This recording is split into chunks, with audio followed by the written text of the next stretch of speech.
क्या ये मुमकिन नहीं कि मज़ाहिब इंसानी इजाद हो? क्या आप ये साबित कर सकते हैं कि इस्लाम ही हकीकी मजहब है? क्या आप कुरान से मौजज़े की कोई मिसाल दे सकते हैं? बहुत से मज़ाहिब इंसानों के इजाद करदा हैं। बिल्कुल, हकीकत ये है कि कुरान नाजिल होने के 100 साल बाद मुसलमान चीन से स्पेन तक हुकूमत कर रहे थे। ऐसा कैसे हो गया? हम रास्ता भूल गए, हम बिल्कुल दूसरे लोगों की तरह बन गए। भाई अदनान रशीद, हमारे सवाल जवाब के सेगमेंट में खुशामदीद। इस सेगमेंट में हम आपसे कुछ सख्त सवालात पूछने जा रहे हैं जो एथिस्ट की जानिब से पेश किए जाते हैं। जब आप तैयार हों तो हम शुरू कर लेंगे। मैं तैयार हूँ। क्या ये मुमकिन नहीं कि मज़ाहिब इंसानी इजाद हो? हाँ, ऐसा हुआ है। बहुत से मज़ाहिब इंसानों ने इजाद किए हैं। बिल्कुल, सवाल ये है कि क्या ये मज़ाहिब कामयाबी तक ले जाते हैं? इंसान का इल्म, तजर्बात और पेशबीनी तक महदूद है, क्योंकि हमारी उम्र बहुत महदूद है, जबकि वो हस्ती जो मुकम्मल तौर पर लामहदूद है वो खालिक है। खालिक की कोई इब्तदा नहीं है, ना उसका कोई इख्तिताम है। तो चूंकि वो वक्त और जगह से मावरा है, उसका इल्म भी लामहदूद है, उसका तजर्बा भी लामहदूद है, लिहाजा हमें उसकी बात सुननी चाहिए। तो इंसान जब मजहब बनाते हैं, जब वो नजरियात बनाते हैं, तो वो तबाही का बायस बन जाते हैं। आपने इंसान के बनाए हुए तमाम मजाहिब को देखा है जो हमारे इर्द गिर्द हैं, चाहे वो बुत परस्ती हो, उसे शिर्क कहें, बुतों की पूजा कहें, कम्युनिज्म, सोशलिज्म या फैशिज्म कहें, जो भी नजरियात या कायद हो जिनकी पैरवी आजकल लोग करते हैं, वो कुछ अच्छे नताइज का सबब नहीं बन सके। और इस्लाम एक अलग चीज है। हमारा मानना है कि इस्लाम हक है, ये खुदा की तरफ से नाजिल शुदा है, ये आसमानी नजरिया है, ये बजरिया वही नाजिल होने वाला अकीदा है, कुरान के जरिए नाजिल शुदा। जब हम दुरुस्त तरीके से इस पर अमल करें तो हमें अच्छे नताइज हासिल होते हैं। मसलन इस्लामी तहजीब की तारीख पर नजर डालें। 1000 साल से ज्यादा अरसे तक मुसलमानों ने दुनिया के तमाम बड़े शोबों की क़यादत की है। अगर हम टेक्नोलॉजी की बात करें या मिसाल के तौर पर तालीम की, इल्म की, लाइब्रेरियों की, तहजीब और तरक्की की, तो जब हम अपने ईमान पर संजीदगी से अमल पैरा थे तो मुसलमानों ने इन शोबों में दुनिया की क़यादत की है। लेकिन जब हमने इसे दीगर निज़ामों के लिए, दीगर नजरियात, दीगर असरात के लिए छोड़ दिया तो हम रास्ता भूल गए और हम बिल्कुल दूसरे लोगों की तरह हो गए। और यही वजह है सब की, जिसका आज हम दुनिया में सामना कर रहे हैं। क्या आप ये साबित कर सकते हैं कि इस्लाम ही हकीकी मजहब है? कुरान में ऐसी मालूमात मौजूद हैं जो 7वीं सदी के एक बकरियां चराने वाले अरब को कभी मालूम नहीं हो सकती थीं। कुरान में इंतहाई नफीस नजरियात और बहुत पेचीदा तारीखी हकायक मौजूद हैं जो एक ऐसे इंसान को मालूम नहीं हो सकते थे जो लिखना पढ़ना नहीं जानता था, जो कभी स्कूल नहीं गया, कभी किसी यूनिवर्सिटी में नहीं गया, जो यूनानी या अरामी नहीं जानता था, अरबी के सिवा कोई दूसरी जबान नहीं जानता था। वो इन तमाम ख्यालात को कैसे कुरान में पेश कर सकता था?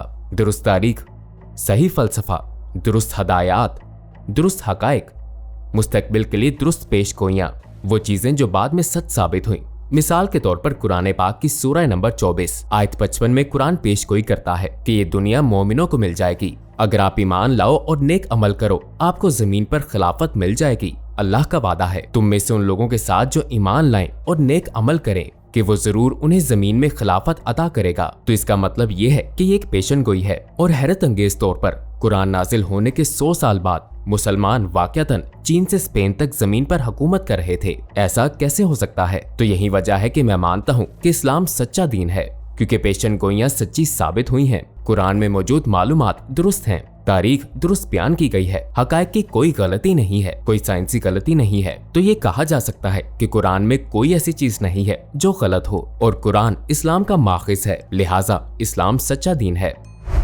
क्या आप कुरान से मौजज़े की कोई और मिसाल पेश कर सकते हैं? बिल्कुल, इसमें बहुत सी मिसालें हैं। मेरे पास इन सब को बयान करने का वक्त नहीं है, लेकिन कुछ हकायक पर मबनी बातें हैं जो कुरान में बयान की गई हैं। मिसाल के तौर पर हजरत यूसुफ अलैहिस्सलाम का वाकया बहुत ज्यादा मजबूत है। हम तारीखी तौर पर जानते हैं कि जब यूसुफ अलैहिस्सलाम मिस्र में रह रहे थे, ये कदीम बादशाहत थी जब हिक्सोस लोग मिस्र पर हुक्मरानी कर रहे थे, और उस जमाने के बादशाह का लक़ब फिरौन नहीं था। और कुरान यूसुफ अलैहिस्सलाम के जमाने के बादशाह को फिरौन नहीं कहता, कुरान सिर्फ उसे मलिक कहता है। उसका लक़ब मलिक है। जब आप मूसा अलैहिस्सलाम के वाक़े पर आते हैं नई बादशाहत में, ठीक है, तो लक़ब अचानक तब्दील होकर फिरौन हो जाता है। चनाचे मूसा अलैहिस्सलाम के जमाने के बादशाह को फिरौन, और यूसुफ अलैहिस्सलाम के जमाने के बादशाह को, जो मूसा अलैहिस्सलाम से पहले गुजरे, मूसा अलैहिस्सलाम से तकरीबन 400 से 500 साल पहले, उनका बादशाह मलिक कहलाता है। तो सहाबा के लिए, हजरत मोहम्मद सल्लल्लाहु अलैहि वसल्लम के साथियों के लिए ये कोई बड़ी बात नहीं थी। कौन परवाह करता है, फिरौन हो या बादशाह, एक ही बात है। नहीं, ये एक ही बात नहीं है। आज हम कदीम मिस्री तहरीरों से या कदीम मिस्री निशानात से ये जान चुके हैं कि यूसुफ अलैहिस्सलाम के जमाने में बादशाह कदीम बादशाहत में बादशाह फिरौन नहीं कहलाता था, क्योंकि वो फराना नहीं थे, वो हिक्सोस थे, वो एक अलग खानदान था, वो एक अलग कौम थी। और मूसा अलैहिस्सलाम के जमाने में नई बादशाहत में बादशाह को फिरौन कहा जाता था, क्योंकि फिरौन का लक़ब बराह रास्त उस जमाने के मिस्र के हुक्मरान के लिए बतौर हवाला इस्तेमाल होता है। तो ये वो फर्क है जो कुरान में पाया जाता है और बाइबल में नहीं पाया जा सकता। क्या उस जमाने में ये मालूम नहीं हो सकता था? नबी सल्लल्लाहु अलैहि वसल्लम के जमाने में बिल्कुल नहीं, क्योंकि कदीम मिस्री जबान दुनिया से खत्म हो चुकी थी और नबी करीम सल्लल्लाहु अलैहि वसल्लम कदीम मिस्री जबान पढ़ना नहीं जानते थे। कदीम मिस्री जबान को छोड़ें, वो तो अरबी जबान भी नहीं पढ़ सकते थे। हम जानते हैं कि नबी करीम सल्लल्लाहु अलैहि वसल्लम कोई भी जबान पढ़ना नहीं जानते थे, उन्होंने लिखना पढ़ना नहीं सीखा था। कुरान निहायत वाज़े तौर पर बयान करता है कि वो उम्मी थे। उम्मी का मतलब है कि वो पढ़े लिखे नहीं थे, वो स्कूल नहीं गए, वो किसी एकेडमी में नहीं गए, उनका कोई उस्ताद नहीं था जिसने उन्हें लिखना पढ़ना सिखाया हो। कुरान निहायत वाज़े तौर पर बयान करता है कि नबी मोहम्मद सल्लल्लाहु अलैहि वसल्लम पढ़ना या लिखना नहीं जानते थे। तो जब मामला ये है तो आखिर वो मिस्र में मौजूद मकबरे पर कुंदा कदीम मिस्री तहरीर कैसे पढ़ सकते थे? लिहाजा ये बात उन्हें मालूम नहीं हो सकती थी। ये चीज तो 19वीं सदी में मंजर आम पर आई है, जबकि कदीम मिस्री तहरीरों को यूरोपीय मिस्री माहिरीन ने समझा, मुसलमानों ने नहीं। यूरोपीय मिस्री माहिरीन ने कदीम मिस्री तहरीरों की वजाहत की और यही वो वक्त है जब उन्हें ये मालूम हुआ। हमारे सवालात के जवाबात देने का शुक्रिया। हम दोबारा हाजिर होंगे कुछ मुश्किल सवालात के साथ। ठीक है, कोई बात नहीं, आप सवालात लाएं और हम उनके साथ भी ऐसा ही करेंगे। इंशाअल्लाह हम उनका जवाब देने की पूरी कोशिश करेंगे।